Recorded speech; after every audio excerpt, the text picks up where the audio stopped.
we should be corpses. But here we are.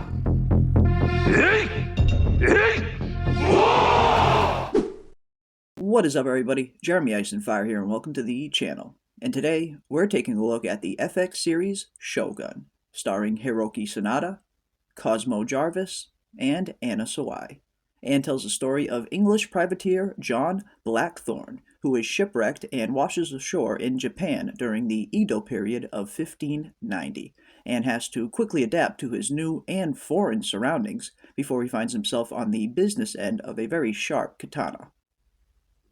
For centuries, Japan was ruled by one single sovereign emperor who held sway over the country and the people through his imperial court. Yet, over time, wealth and power began to shift across the country, which gave birth to multiple feudal lords, all vying for power, which, of course, plunged Japan into an all-out war.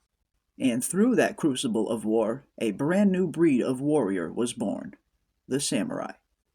The samurai were a militaristic fighting class bound by honor and duty to protect their lord at all costs. As the samurai began to rise and grow in power and popularity, it severely continued to diminish the already fleeting authority of the emperor, which would eventually unleash an all-new insurrection that would go on to establish a new type of ruler altogether, the shogun.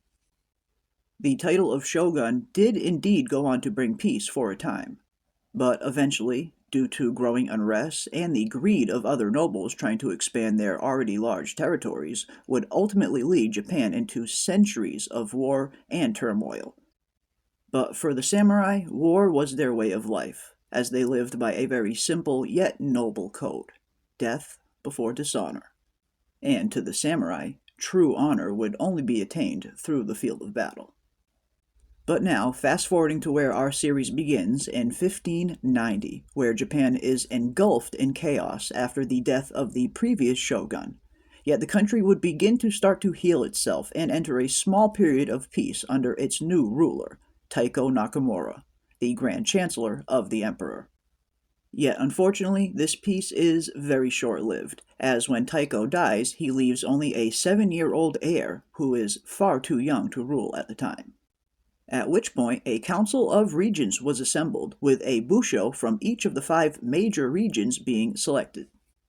From the region of Kanto, we have Yoshii Toranaga, Tsukiyama Joshi from the northern regions, Ono from Bungo, Kiana Sadanaga from Higo, and last but not least, Ishido Kasumari of Goshu, who will go on to be the political rival of one of our main protagonists, Toranaga.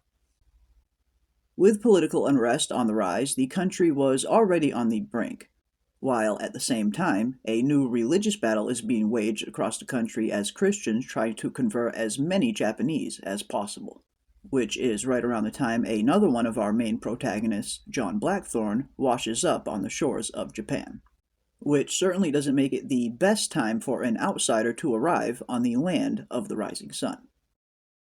Another intriguing character that I'm really looking forward to meeting is Tatenobu Asano's character. From what we've seen so far, it looks like he's going to be playing a little bit more of an antagonist role on the series. And based on some of the footage that we've seen, it looks like he's delivering a phenomenal performance in that role. So I'm looking forward to seeing what kind of dastardly deeds that he gets up to. But overall, I think this series has all of the makings it needs to become a breakout hit. From the cast to the crew, the sets, the cinematography, everything looks absolutely stunning, and it looks like so much went into this production. And it really is cool to see just how far this show is willing to go to make sure everything is as authentic as humanly possible. Everything from the dialogue, the actors' movements, gestures, fighting style, and everyday life is being closely examined to make sure it replicates feudal Japan, and they have done a phenomenal job, and have even gone as far as to put the cast through special courses where they can learn from experts in feudal Japan. And one aspect of the show I think is going to be incredibly interesting is seeing all of this stuff through the eyes of John Blackthorne, as most of the story will be told through his POV. The creators of the show have stated that their hopes were to have us, the audience, wash up on these shores along with John Blackthorne, So we'll be seeing a lot of the events through his perspective, including how he is going to adapt and survive in this strange new world that he has found himself in. And it'll be pretty interesting to see the dynamic that develops between him, Toranaga, and Mariko, who will, of course, be John Blackthorne's translator when he first arrives. So it looks like the audience, along with John Blackthorne, will be diving headfirst into feudal Japan during one of the most fascinating times in history.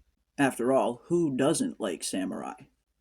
But I'm really looking forward to the series, and I definitely have high hopes for Shogun. From everything that I've seen, from the behind the scenes to the casting to the set building, the cinematography, and everything in between, it looks like they have pulled out all of the stops to make this production as massive as possible, with what looks to be the perfect mix of action, drama, and intrigue.